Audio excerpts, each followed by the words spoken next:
90% of the support for the foundation comes through your generosity.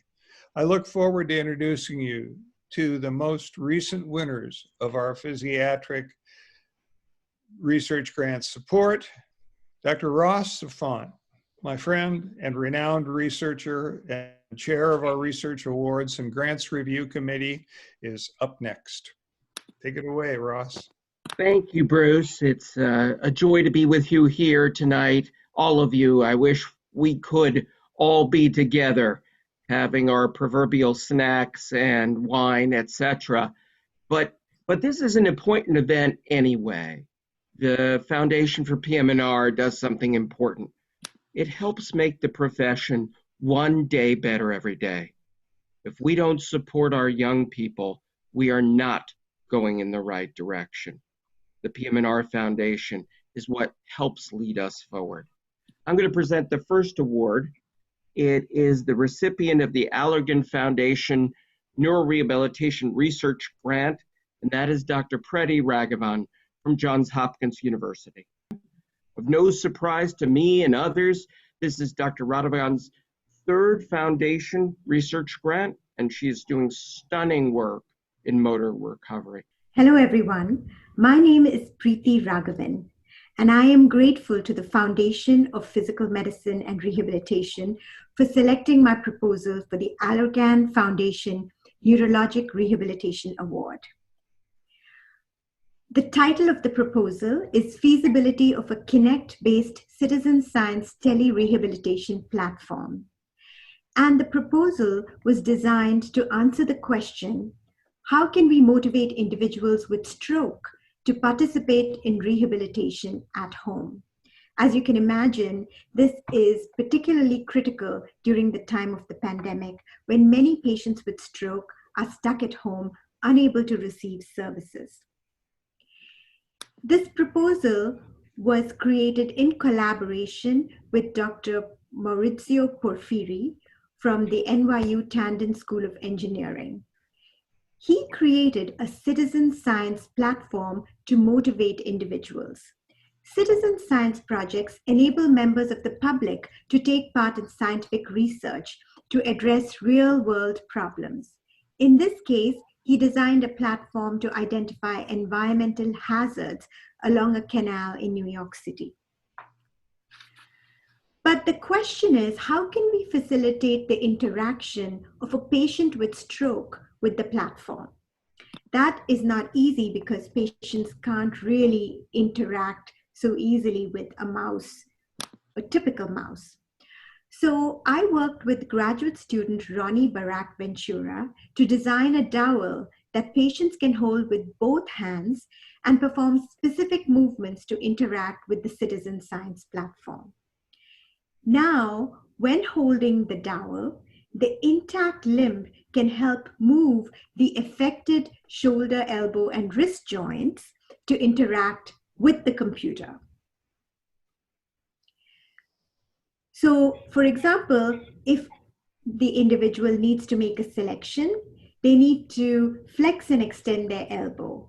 In order to move the cursor up and down, they need to flex and extend their shoulder. In order to move the cursor left and right, they need to abduct and adduct the shoulder. And they can use forearm rotation and wrist flexion and extension to pan the image left and right or up and down. By performing these movements in this manner, we can also quantify the movements at the various upper limb joints and examine the quality of the movements as shown here. The aims of this particular study are to evaluate the usability of the platform with stroke patients, specifically to examine the cognitive and physical capacity of patients to use the platform independently without the aid of another person.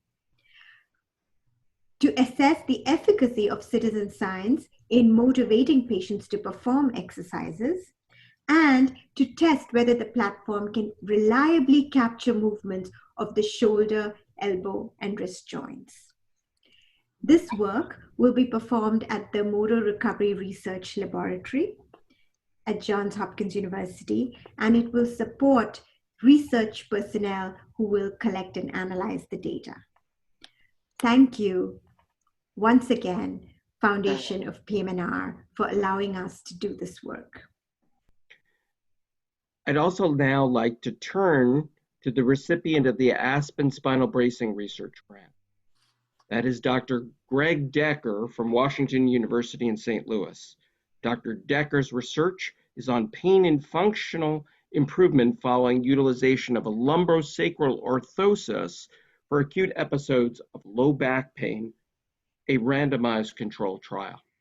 Hello, I'm Greg Decker, and I'm from the Physical Medicine and Rehab Division of the Department of Orthopedic Surgery at Washington University in St. Louis. I'd like to thank the Foundation and Aspen Bracing for the Aspen Medical Products Spinal Bracing Research Grant. Together with my co-investigator, Dr. Heidi Prather, we will use this grant money to fund our project entitled Pain and Function Improvement Following Utilization of a Lumbosacral Orthosis for Acute Episodes of Low Back Pain, a randomized controlled trial. With this project, we plan to investigate the utility of an LSO in the management of acute directional bias low back pain, in addition to standard care. We are going to recruit patients from an orthopedic injury clinic and randomize them into usual care alone versus usual care with the LSO. Our outcomes will include a numeric pain rating scale, Roland-Morris Disability Questionnaire, PROMIS, pain interference, anxiety, and depression, with primary endpoints at 7 and 14 days. We will also determine if there's a difference between the groups in terms of medication use, ordering of advanced imaging, and total cost of treatment. We hope this study will help contribute to the standard of care for acute low back pain.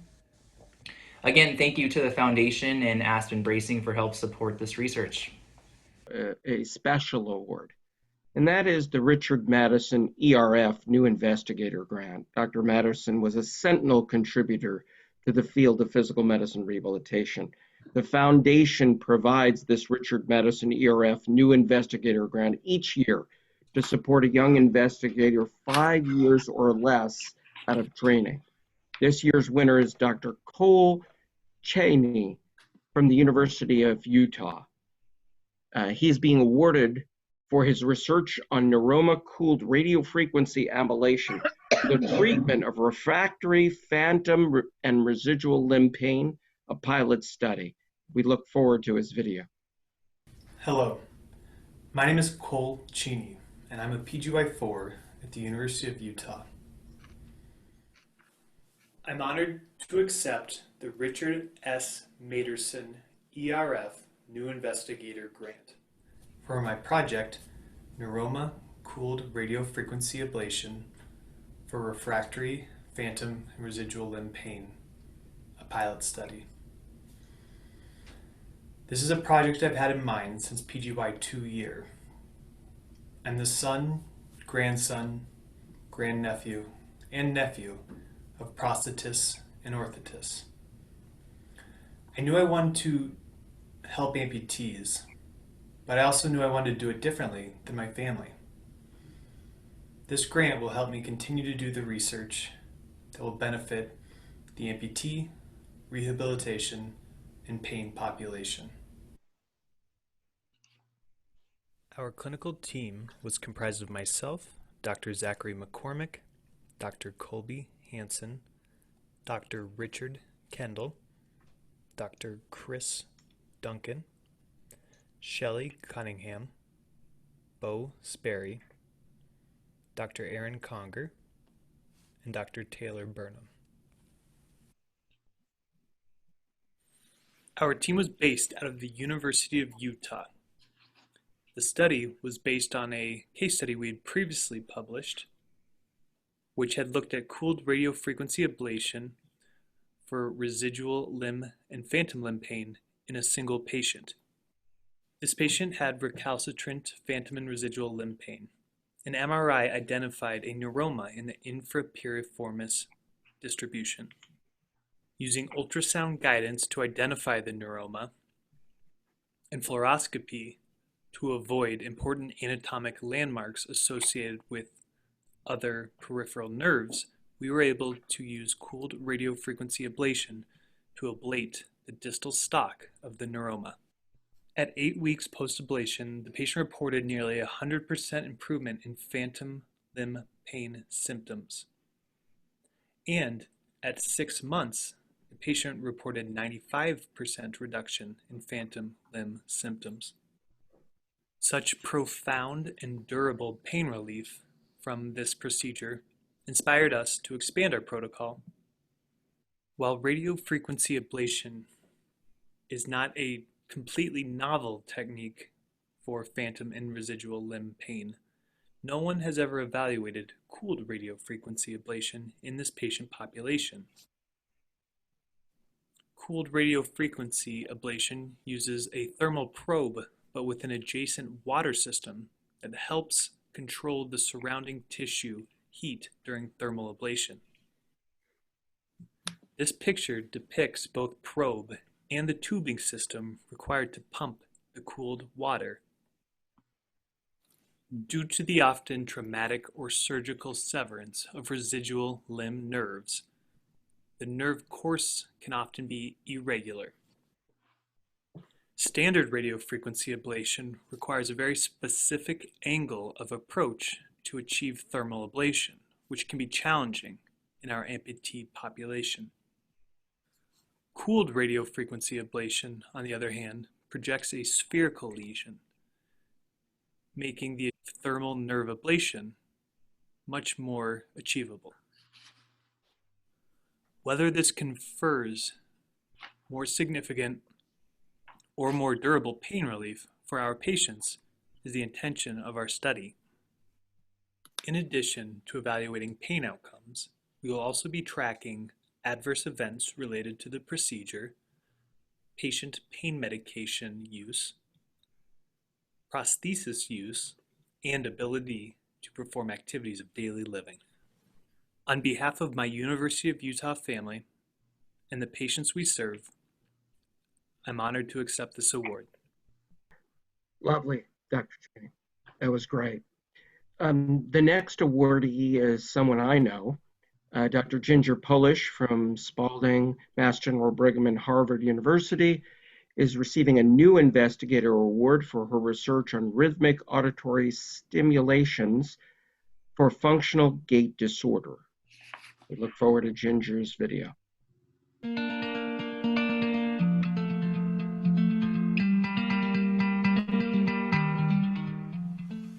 Functional neurological disorder, or FND, is a common neuropsychiatric condition in which the nervous system functions abnormally in the absence of any known structural neuropathology.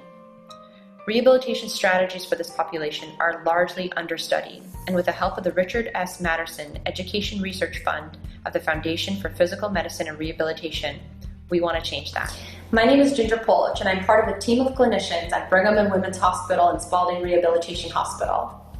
Here we treat many patients with motor FND, which can affect gait, balance, coordination, and strength, using physical therapy and sometimes psychotherapy. In recent years, functional neuroimaging studies have started to show what types of brain activity is underlying FND, and abnormalities have been found in parts of the brain involved in motor programming, emotional processing, and attention regulation. My name is Lauren Carter, and I'm a physical therapist at Brigham and Women's Hospital, and one of the things that I specialize in is treating patients with a functional gait disorder. Functional gait disorder is characterized by an abnormal walking pattern that is inconsistent with an organic etiology, such as a stroke, MS, or Parkinson's. While individual presentations do vary, the most common symptoms include ambulating while dragging a functioning weak leg, ambulating with small, slow steps or a swaying gait, demonstrating sudden knee buckling, or walking with a hyperkinetic gait pattern, which is when an individual will demonstrate excessive movements at their trunk or limbs. Our team at the Brigham is interested in exploring whether music and rhythm, which acts on many of these same networks and has been found to help normalize gait patterns in other neurological conditions, could also be helpful for patients who have FND.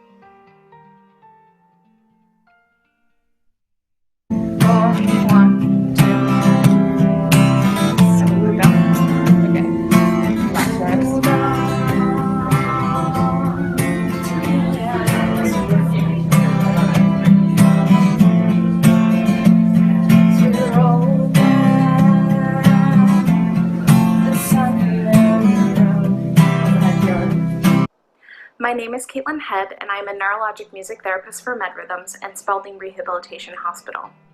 In an inpatient setting, neurologic music therapy works in co-treatment with physical therapy to use music to improve someone's walking.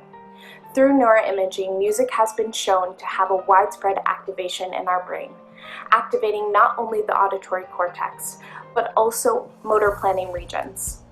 When we as humans passively listen to music with a regular beat, we are able to entrain to that rhythm, priming our motor system for coordinated movements. This intervention is called rhythmic auditory stimulation and harnesses the brain's ability to synchronize movements to improve areas of gait or related to movements. It has been most commonly used for patients with a stroke, traumatic brain injury, Parkinson's, and other neurologic injury or diseases. Up until recent, we had never experienced how the effects could improve someone's walking for individuals who have FND. With physical therapy, we seek to optimize a patient's gait mechanics through creating an exercise program that is feasible for a patient to perform on a regular basis, as well as educating them on symptom management strategies to facilitate normalization of their movement patterns.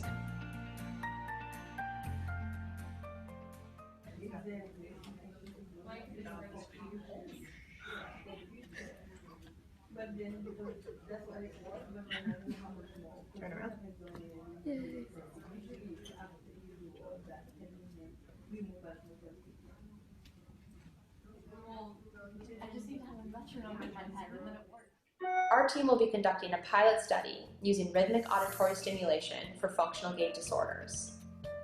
We'll assess patients at baseline, after the intervention, and at 3-month follow-up. And this will include a combination of patient self-assessments, standardized physical therapy metrics, as well as kinematic measurements recorded through gait sensors. Our aims in this study are to assess feasibility of this intervention for FND and also see whether this intervention warrants further inquiry through a larger randomized controlled trial. This pilot study is the first step, and we could not do it without your support.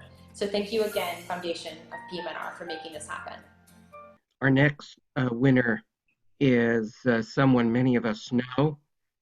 He is the recipient of the Gabriella Molinar Pediatric PM&R Research Grant.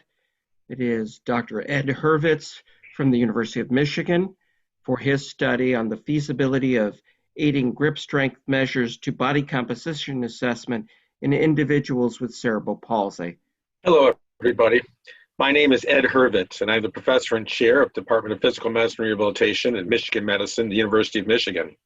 Our Molnar grant-funded study is the feasibility of adding grip strength measures to body composition assessments in individuals with cerebral palsy. As you see, there's a large team, which consists of our adults with pediatric onset disability program and our cerebral palsy program in the Department of Physical Medicine and Rehabilitation. Children with cerebral palsy have an altered body composition and low strength. They have high fat mass and low fat-free mass. This is why BMI is a poor measure for them to look at their body fat mass and their risk of eventual chronic disease as they go into adulthood. Adults with cerebral palsy are at high risk for chronic diseases. The research in our laboratory has shown that they're at risk for cardiovascular diseases, renal diseases, musculoskeletal problems, respiratory diseases, and others. We do not know the natural history. We do not know the natural history of the risk of chronic diseases in cerebral palsy. There's this phenomenon called early aging, which involves early functional loss, which is most likely related to these chronic diseases, but we really don't understand the history. We do not know enough about altering the risk through intervention. We do not know the best tools for screening for chronic disease risk. Studies of body composition are often complex, like a DEXA scan. Other factors aside from body composition are important. Grip strength is an established biomarker of health. It's not well tested in cerebral palsy. It's highly correlated with other measures of strength. A weak grip is associated with an increased risk of functional disability, fracture, cardiometabolic disease, musculoskeletal morbidity, and early mortality in studies of other populations. Weak grip is also associated with cardiometabolic health in children and adolescents. The goal of our study will be to test the clinical feasibility and reliability of body composition and hand grip measures in a clinic setting on individuals with cerebral palsy. The long-term goal will be to have a set of measures that can assess risk, and the effects of intervention on risk, and potentially add these measures to the Cerebral Palsy Research Network, otherwise known as the CPRN. The specific aims of the study are aim 1, to assess body composition during a clinic visit for children and adolescents 8 through 17 years old and adults with cerebral palsy, including body mass, waist-hip ratios, and skin folds. Aim 2 is to add grip strength measures to assess strength, and aim 3 is to add a self or proxy-reported disease outcomes, and then to do some analyses on feasibility of doing the measures, and then looking at some exploratory analyses of the correlation between the measures and the chronic diseases. Our group wants to thank the Foundation for Physical Medicine Rehabilitation and the folks who established the Molnar Grant for funding the study, and we look forward to sharing the results with you. Our next recipient is the recipient of the 2020 Scott Nadler PASSAR Musculoskeletal Research Grant. The awardee this year is Dr. Kuntal Chowdhury from the University of Pittsburgh and UPMC. His work is entitled Platelet Dust to Extracellular Vessels, Mechanistic Study of the Platelet-Rich Plasma and its Role in the Treatment of Osteoarthritis. We look forward to Dr. Chowdhury's video, and I'm sure it'll be enlightening.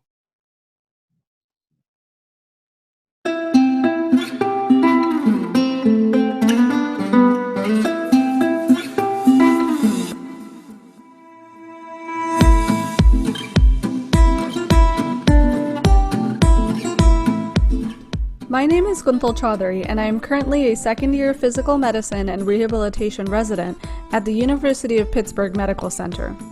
I have long-term research interests in translational sports medicine focused on the development of precision medicine therapeutics and technological solutions. I am profoundly thankful to the Foundation for PM&R for awarding our team the Scott F. Nadler PASSAR Musculoskeletal Research Grant in support of our project.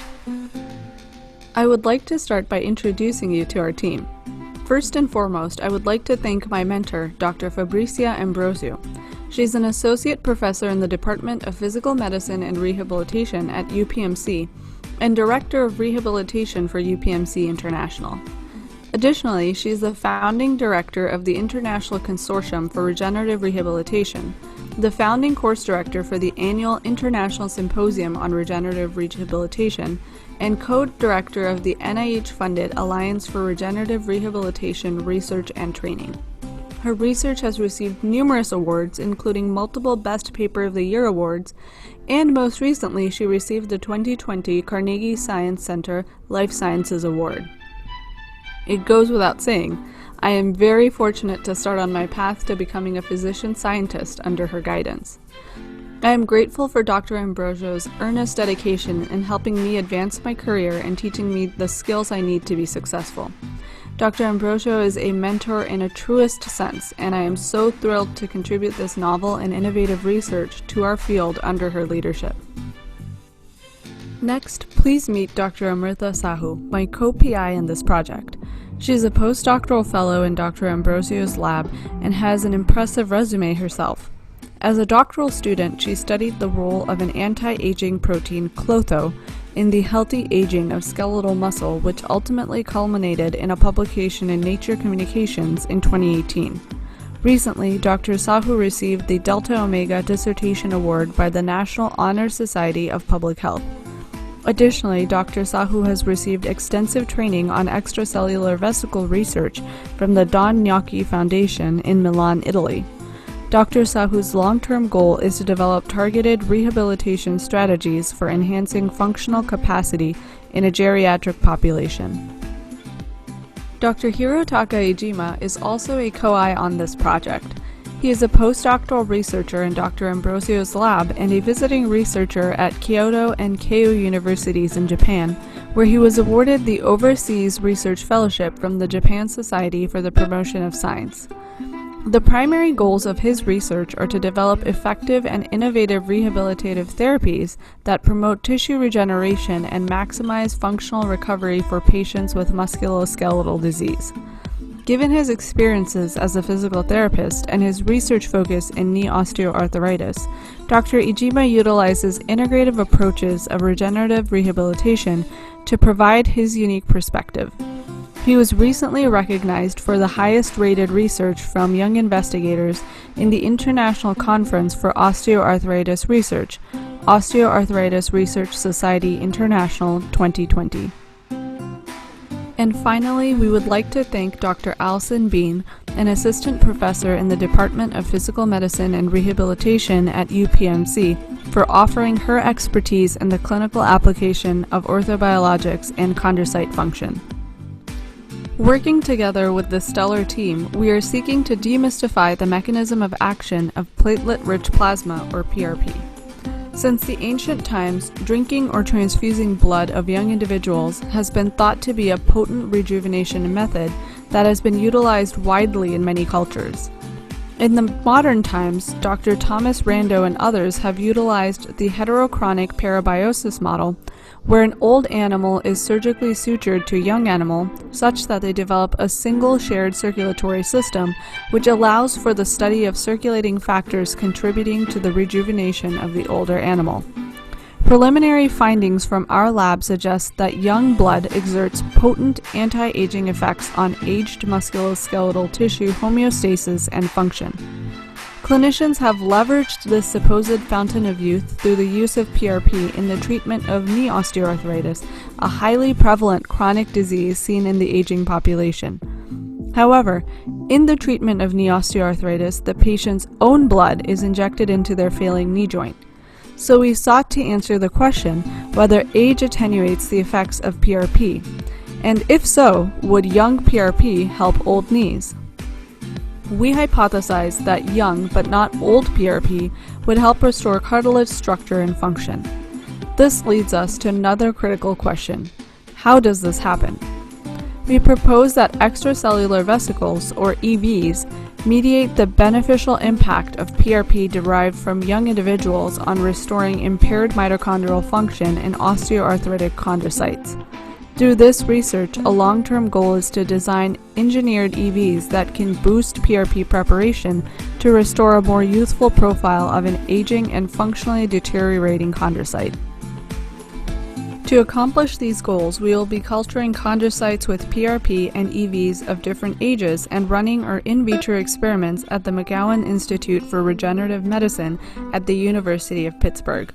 Additionally, we will be using cutting-edge imaging techniques that combine fluorescent imaging probes with flow cytometry, available at the Thomas E. Starzl Biomedical Science Towers, of course with all appropriate COVID precautions. Thank you again for your generous contribution and support of this project. We are excited to contribute this novel research to our field and look forward to presenting our results in the future. Thank you so much, Dr. Zafont, Dr. Kroc, and particular thanks to all of the marvelous, marvelous research that we have been able to fund through the foundation. It makes me feel so good to see the projects, to hear the enthusiasm, to see the teams have been put together, and I cannot speak enough about the benefits to our field as a whole.